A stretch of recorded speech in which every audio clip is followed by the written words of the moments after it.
Hello everyone. When students contact me regarding their 2026 prelims performance, I see incorrect diagnosis of their issues. Students who have failed and they have attempted, let's say, 85, 90 questions. Their first self-correction that they are planning to do is attempting less number of questions next year. And then there are students who would have attempted 65, 66 questions and who would have failed this year. When I talk to them, when I ask them, what is your plan for the next year? What are you thinking that you should be doing to not fail in the next prelims? Their first response is, sir, I think I'm going to increase the total number of questions attempted. I think that's a very flawed assumption. There is no such a thing as a golden number of questions, minimum number of questions that everybody is supposed to attempt. And let me prove it to you with the help of two performance sheets of two different aspirants. The aspirant that you see before me has attempted just 64 questions. The student is getting 72 marks. And then there is another aspirant who has attempted 87 questions and who is getting 75 marks. Right? So let us say this student comes to me, gives this performance sheet to me, and looking at it, if I ask the student, why did you attempt 87 questions? You should have not gone beyond 75 in a difficult question paper like this. I think I'm doing injustice to the student. I am really misguiding the student. Right? Because this is a student who I am personally familiar with. This was her third attempt. And she was a part of our Skill Up test series last year. Right? So this is her self-remark. Sir, as you have instructed, I aim to attend nearly 90 questions in prelims, as this strategy worked in mock and other test papers. But in the real prelims, I was not able to touch 90 questions due to a different pattern of the paper. I attended the paper with a calm mindset and I was able to go nearly 3 to 4 rounds while attending the questions. Right? If the questions which I highlighted as I should have gone right when correct, I would have crossed the cutoff, sir. Right? And if you see the student, she's saying that her gap between her score and the prelims cutoff is decreasing drastically year after year. In her first attempt, the gap between the cutoff and her score was around 25 marks. That was in 2024. And in 2025, the gap has come down to, let's say, 16 marks. And this year, in the most difficult type of question paper, the gap between her score and the cutoff probably would be around 3 to 5 marks, not more than that. Right? This is something because I would say, when I looked at her nature of the way she attempts the questions during the Skill Up test series, I could understand that whenever she minimizes, she restricts herself, her performance drops very badly. Right? Because students are of different types. The number of questions that they attempt in the real prelims is, after all, a function of their upbringing. It is a function of their mental makeup. It's a function of their emotional reactiveness. It is they as a person who is attempting the question paper. It's not a machine who has to be given a minimum number of questions to attempt. No. For a student like this student, if at all she is skipping a single question, her confidence in the next following question drastically drops down. The thought that she has skipped a question and its impact that it's going to have on her, she exaggerates that in her mind, and as a result of which her performance in the upcoming questions get affected. So for a student like this type of almost all students who are decently studious, they all have a similar type of knowledge. It's not the knowledge gap that is determining the mark variation that they score in prelims. It's more of their personality that is deciding their scores.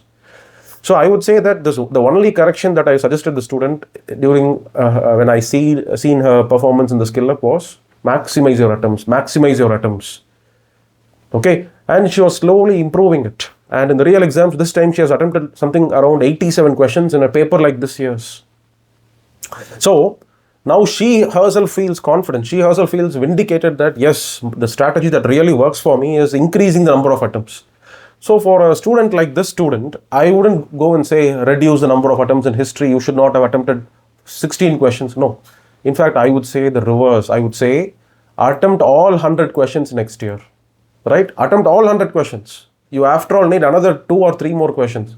And if she increases her attempts by another 13 more, even if she gets 3 questions right and 10 more questions wrong, she is still in positive range. Right? But the very thought that she's actually attempting all the questions will keep her emotional state stable, as a result of which she will perform even better in certain other questions.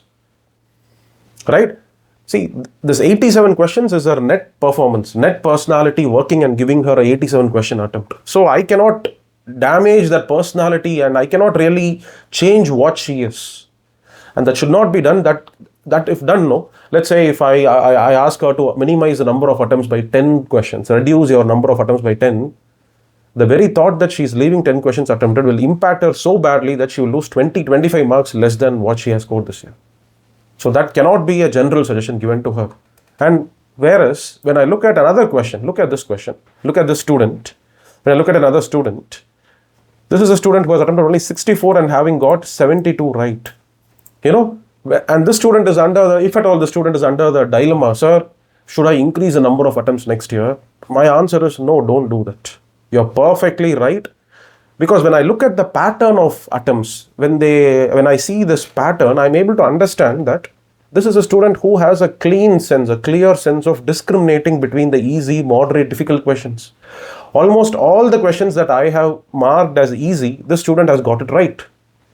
So the student has a correct sense of differentiating between what to attempt, which ones to simply skip not attempting. All that sense is clearly inbuilt in the student. Right? And this is a different type of a person altogether. This is a student who, even after leaving 5 questions unmarked, is still not able to get rattled or shaken because of the question paper. And the next successive 5 or 10 questions, the student is able to perform really well and score impressively. So this student can keep their emotions under control. And when they have all of these traits, the correction that I can do to them is only to point out where all they have missed out, which most of the UPSC aspirants would have got right. Is it because of a knowledge gap of not reading from a standard textbook? I can just point out, go and finish reading those textbooks. Or is it an issue of not knowing very prominent current affairs? I can only ask the student, be careful next year. Do not miss out on current affairs that regularly comes in newspaper. Because look at this student. The question on who locked Gibbons, which almost every UPSC aspirant has got right, the student has got wrong there. That is something unavoidable. And even that ethics type of question, that decision-making questions that people encounter in the prelims, most students, whether they cleared or they did not clear, out of 3 questions, they were able to get at least 2 questions right. But this student has got only 1 right. So that is something the student has to think as to why did you go wrong and after all in this decision making. Maybe the student has written that aspirant core is a word that the student had not really known about. So all I can suggest to them is make sure you get familiarized with all these administrative terminologies. This can happen easily. You just need to finish the ethics preparation. When you do ethics preparation in civil service values, you naturally come across aspirant core.